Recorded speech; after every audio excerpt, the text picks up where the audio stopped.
વડનગરમાં મહિલા સદસ્યના સ્થાને પતિનું નામ તાલુકા સદસ્ય તરીકે ચમકતા વિવાદ. વડનગર તાલુકા પંચાયતમાં મહિલા સશક્તિકરણ સામે સવાલો.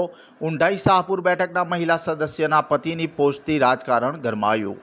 કાગળ પર જ મહિલા પ્રતિનિધિત્વ જેવા સવાલો ઊભા થયા. વડનગરમાં મહિલા તાલુકા સદસ્યના પતિના નામે પોસ્ટ વાયરલ થતાં વિવાદ સર્જાયો છે.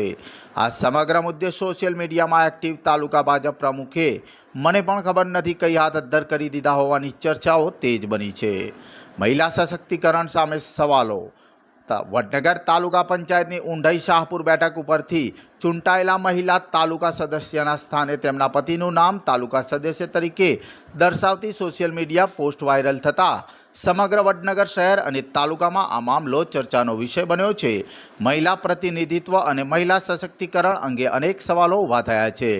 મળતી માહિતી મુજબ પાણી છોડવાની જાહેરાત સંબંધિત એક સોશિયલ મીડિયા પોસ્ટમાં તાલુકા સદસ્ય દીક્ષિત પટેલ તરીકે ઉલ્લેખ કરવામાં આવ્યો હતો, જ્યારે સત્તાવાર રીતે આ બેઠક ઉપરથી ચૂંટાયેલા તાલુકા સદસ્ય મિત્તલબેન દીક્ષિત કુમાર પટેલ છે.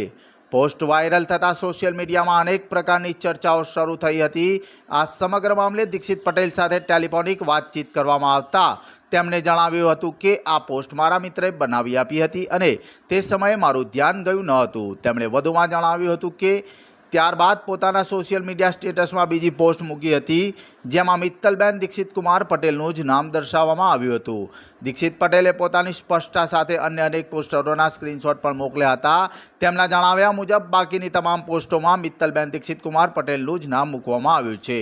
જોકે વિવાદ સર્જનારી પોસ્ટ હજુ સુધી સોશિયલ મીડિયામાં સ્ટેટસ પરથી કેમ દૂર કરવામાં આવી નથી તે અંગે પૂછતા તેમણે સ્વીકાર્યું હતું કે હા, તે પોસ્ટ હજુ ડિલીટ કરવામાં આવી નથી. આ સમગ્ર ઘટનામાં વધુ એક સવાલ એ પણ ઊભો થયો છે કે જો પોસ્ટ ખરેખર ભૂલથી મુકાઈ હતી તો તેને સોશિયલ મીડિયા પર જાહેર કરતા પહેલાં તેની ચકાસણી કેમ કરવામાં આવી ન હતી, તેમજ ભૂલની જાણ થયા બાદ પણ વિવાદાસ્પદ પોસ્ટ સ્ટેટસ પરથી યથાવત કેમ રાખવામાં આવી.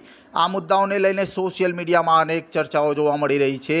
આ બાબતે તાલુકા ભાજપ પ્રમુખ કિરણ ચૌધરીનો સંપર્ક કરવામાં આવતા તેમણે જણાવ્યું હતું કે તેમને આ ઘટનાની જાણ નથી. તેમણે વિગતો મેળવીને માહિતી આપવાની ખાતરી આપી હતી. જોકે સમાચાર લખાય ત્યાં સુધી તેમની તરફથી કોઈ પણ વધુ સ્પષ્ટતા કે સત્તાવાર પ્રતિક્રિયા પ્રાપ્ત થઈ ન હતી. આ દરમિયાન સ્થાનિક રાજકીય વર્તુળોમાં એવી ચર્ચાઓ પણ ચાલી રહી છે કે તાલુકા ભાજપ પ્રમુખ સોશિયલ મીડિયામાં સક્રિય હોવા છતાં પણ આ પોસ્ટ તેમના ધ્યાનમાં કેમ આવી નહીં, તેમજ પોસ્ટ અંગે વિવાદ સર્જાયા બાદ પણ સમયસર કોઈ જાહેર સ્પષ્ટતા કેમ કરવામાં આવી નહીં. જોકે આ પ્રકારની ચર્ચાઓ અંગે કોઈ સ્વતંત્ર પુષ્ટિ થઈ નથી અને સંબંધિત પક્ષ તરફથી પણ આ અંગે કોઈ સત્તાવાર નિવેદન આપવામાં આવ્યું નથી. સમગ્ર ઘટનાને લઈને હાલમાં વડનગર શહેર અને તાલુકાના રાજકીય તેમજ સામાજિક વર્તુળોમાં ભારે ચર્ચા ચાલી રહી છે.